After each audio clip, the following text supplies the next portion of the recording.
You have made it. You are here. You survived your mother's womb. You survived the birth. You survived adolescence. You made it. But the drive that has been taught you, but I'm not making it enough. I have to make it more. I have to keep on making it. Yes, I have to keep on making it. It's not like I can it's stop. It's the uphill, uphill. I cannot continue on this. And you can stop. That's the message that I bring to you from my teacher.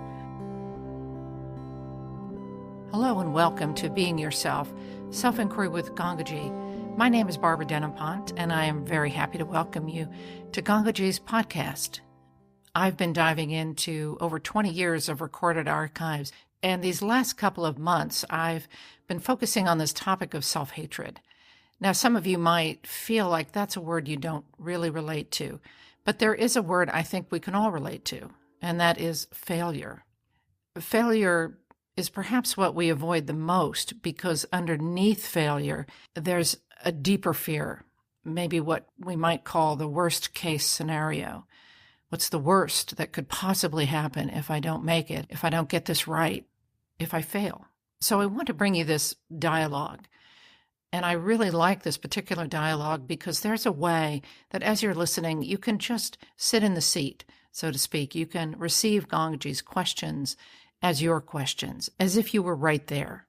Let's take a listen.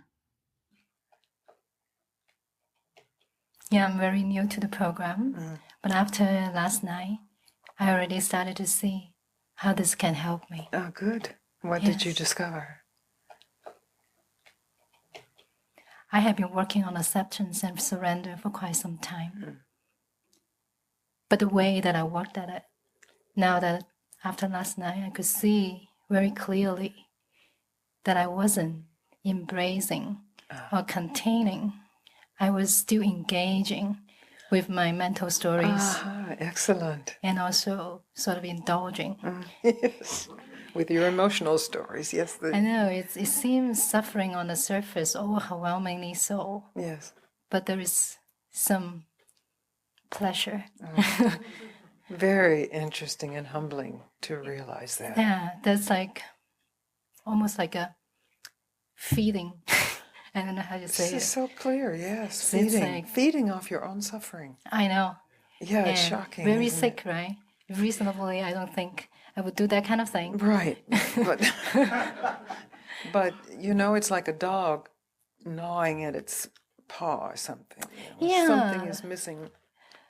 Gnaws and makes a raw red and I cannot spot. let go. Yeah, right. So it's essential to see that, to discover that. Yes. That there's something you're doing to amplify the suffering or to make it more dramatic or to hurt Exactly. more. But right in the name of I'm trying to resolve it, trying to accept. It's a bigger racket going on. So, yes, everything in the name of to be a good person, to be awake, to be enlightened, then just becomes food for that suffering machine. I know. Yes, good. But it's hard to But tell. now what? No, not really. It's not really hard to tell.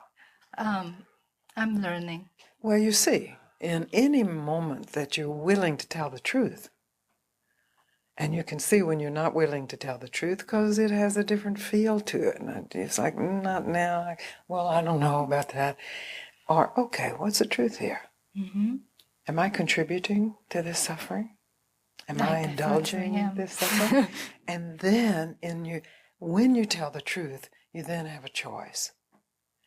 Yes. And that choice is, okay, I'll continue, but I will do it consciously or I will stop consciously. And it's a challenge because there's a habit of indulging.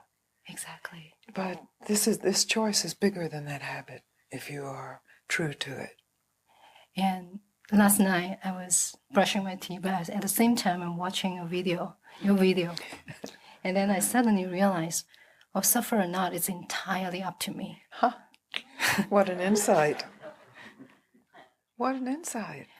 But still this morning. Okay. So here comes the past then, or the future, Yes. but it's the but. Okay, so how did that formulate itself? So this morning I was meditating. So my way of working on my acceptance may be peculiar. I usually brought up something I haven't processed in the past, bring it up the scenario, and I see my emotion coming up, like my reactions to this scenario. Someone said this, do this to me, things like that. I haven't been able to completely let go or forgive. I bring it up again, and I see how I processed it. As I said, usually in this process, I lost myself in the mental stories. But today, this morning, I was seeing, I saw more this time. I see that my primary struggle has been seeking approvals from others. And I'm very receptive to other people's opinion, not receptive, sensitive to other people's opinion and judgments. And I realize at the same time that their judgment and their opinions are completely out of my hand. That's right. I have absolutely no say in this. But then again, I continue to insist on it. Yeah. That's a prison, isn't it? I feel, yes, exactly. I know, this is suffering if I insist. If I insist to seek approval from this particular person, she has to like me. Almost like that. And if she does, you're happy, and if she doesn't, you're sad. Exactly. And so what's the solution? Then I go deeper, and I realize that I think with the help of the inquiry questionnaire, I realize that deep down, I don't believe I have true value unless I make it. Yes. Unless you I construct succeed. it. Yeah. But I haven't resolved that. Well, here you are. Yes. So, and this is, many people in this room can relate directly to this. I don't believe I have true value. So that means that you're worthless. Exactly. Yeah. No matter how much I achieve. No matter how much you try, you fall back down into worthlessness. And it's like just never enough. So why not, in this moment, as an experiment, just be completely worthless? Somehow, it's hard. What makes it, it's different from feeling worthless. It's deeper than feeling worthless. It's really being completely worthless. So that the whole game of being anything different is finished. What's the emotion that comes up then, now? Now it's different from when I was filling in the questionnaire. Now kind of felt a little bit, okay, so that's it. So is that okay, that's it, in despair? It's almost like I can stop seeking. You can stop seeking. And if you stop seeking, what's the worst that could happen to you? Nothing. Well, that's the truth. But if we really know that to be a truth, it's not an issue. If there's some deep-seated fear that if I stop seeking, then the devil will get me, or I'll fall into this hole, or nobody will ever like me. Nobody will ever like me, but so what? Well, that's all the truth, if it's the true truth internally as well. So in order to discover, is that true for me internally, there's just this willingness to be what you have been running away from. To be, for a moment, worthless. To surrender. Yeah, because I tried too hard already. Yes, you have tried too hard. And many successes, but they don't count for anything when there's a failure. So it's just okay. I just cannot keep up with the game anymore. That's right. That's why you're here. You turn and face this demon that has been chasing you, this demon of failure, this demon of worthlessness or self-hatred, however it's formulated. And you just say, here, now. But sometimes I hate myself. Well, there's sometimes, but how about right now? When you open to this worthlessness. I feel kind of relaxed. Kind of relaxed. Where is the worthlessness when you open to it in this moment? Do you see it anywhere? Does it exist when you open to it? No, it's a story. That's right. That's right. What a powerful story. But where is that power when you turn toward it rather than running away from it? You turn toward it. Where's the power of that story? No, I need more help from you now. Are you asking where the story comes from?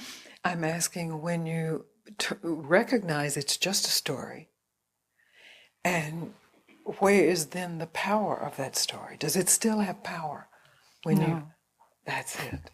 It has no power when it's recognized. It's just a When piece it's of faced. information or something. Yeah, a piece of information. I succeeded here, I failed here. Very useful information.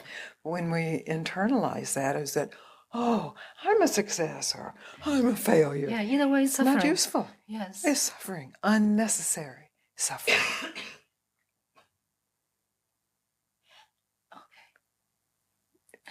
You follow? I follow. Yeah. I just hope that I can keep it. Okay. This is the first. You can't. You can't keep it. So lose it completely right now. So just lose everything right now. Then I will suffer again. Right. Well, lose that thought too. Lose everything. And what's here?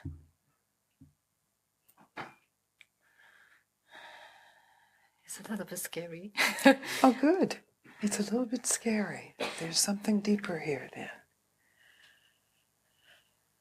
And you open to that fear, just like you open to the story as just being a story. You open to this emotionally as it's something you're experiencing in your body somewhere.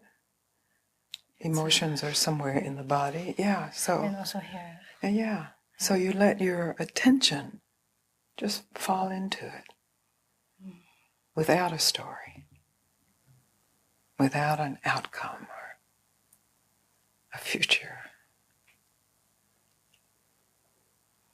What are you experiencing? There's no right or wrong answer for this. I feel more relaxed. Like, it's like things are settling down inside. Yeah. And feel confused at the same time. So let's say mentally confusing and emotionally more peaceful. At the meanwhile, it's a little bit unease. Like I'm not used to this. That's right. That's right. That's good. Yeah. It's like being kissed for the first time. Well, it's like, whoa, what's going on here? But it's kind of exciting at the same It's kind of time. nice. Exciting at the same time. Yeah, that's right. That's life. That's life's invitation. Life can be fearful, definitely, but it's profoundly exciting. And it can be confusing because somehow our minds can't direct it or order it, even though we have learned how to order it. I will be successful. I failed again. I will not hurt. I hurt again. I have to make it. Yeah, I have to make all it. the time. And this is, yes. I can't make this. It's really the humbling of the mental power. It benefits. The mind totally benefits from this, but only from a place of openness. Yes, you can't make it. I can't make it. You can't make it. You can't make it. And what's here? I'm off the hook. You're off the hook. That's it. That couldn't be better said. You are off the hook.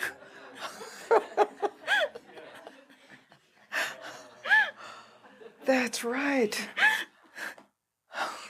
Thank you. Oh, so beautiful.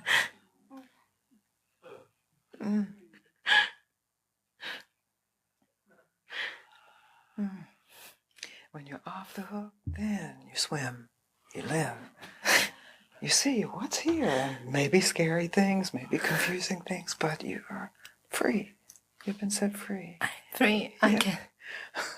It's okay. I'm not making it. No, nobody's making it. It seems like we're making it for a little while, but continually we aren't making it. That's not the nature of what it means to be a life form. You can't make it. I can't. You can have the appearance of making it or not making it, but finally you can't make it. It's bigger than that. And it's here. I feel like my mind's coming into part. Oh, it's good to see that. This. Yeah, it's very good to see that. It's natural. That will happen. The mind will come in to possess this. And that's when I invite you to lose everything. See if you can lose this. The minute you say, oh, I got to keep this, then that's a version of making it. Exactly. Yeah. So it's like, okay, I can't keep anything. And what is still here? Everything's still here. Yes, everything. And the relationship you have to everything is as the source of everything. Oh my God. Yeah. Yes. It's just a story. Mm-hmm. Somehow, somewhere I was told I have to make it. That's right. Of course, it's survival. It's you have to make it for yourself, for your DNA, for your tribe, for your species. So yes, it's profound. And you have made it. You are here. You survived your mother's womb. You survived the birth. You survived adolescence. You made it. But the drive that has been taught you, but I'm not making it enough. I have to make it more. I have to keep on making it. Yes, I have to keep on making it. It's not like I can it's stop. It's the uphill, uphill. I cannot continue on this. And you can stop. That's the message that I bring to you from my teacher, and from his teacher. And it is a heresy in the world. But it is off the hook. You can stop. You can unhook yourself and swim away freely. Thank you so much. You're so welcome. So beautiful. It's the only success that counts. You mean swimming like setting freely. my free? Yes. Setting myself Yes, free. that's right. That's right.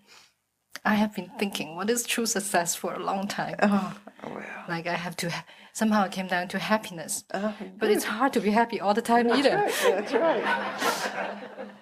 But that gets closer. That gets closer. And really the question is, what do I truly want?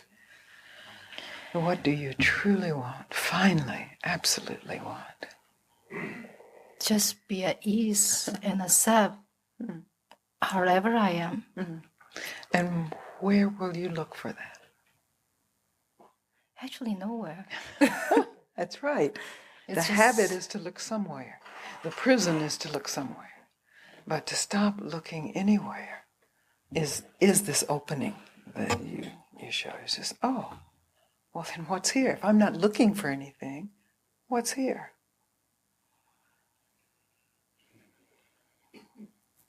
Peace. Peace is here.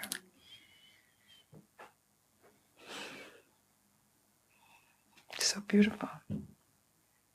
Thank you. Thank you so much. Thank you.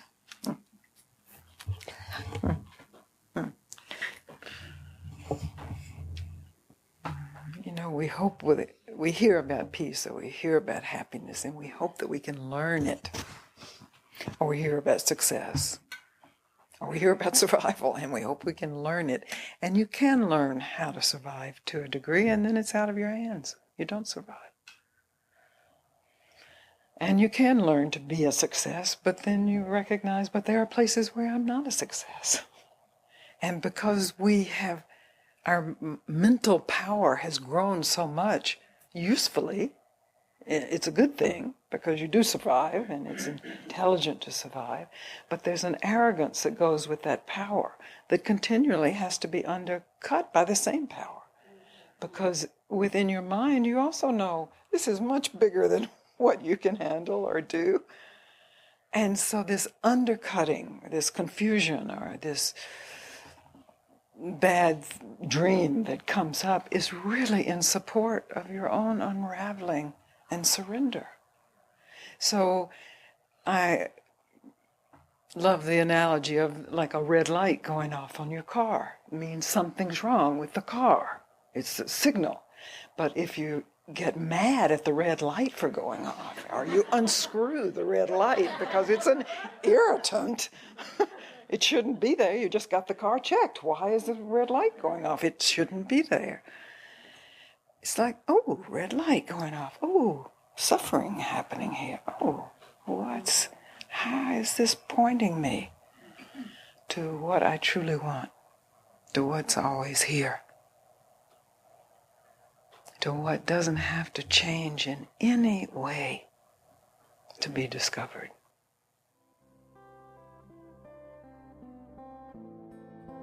What a remarkable demonstration of how joyful it can be to meet failure. I'm going to continue diving into the archives for more gems for us to listen to. And if you have a topic suggestion, I'd love to hear from you. You can write to me, Barb, at info@gangaji.org.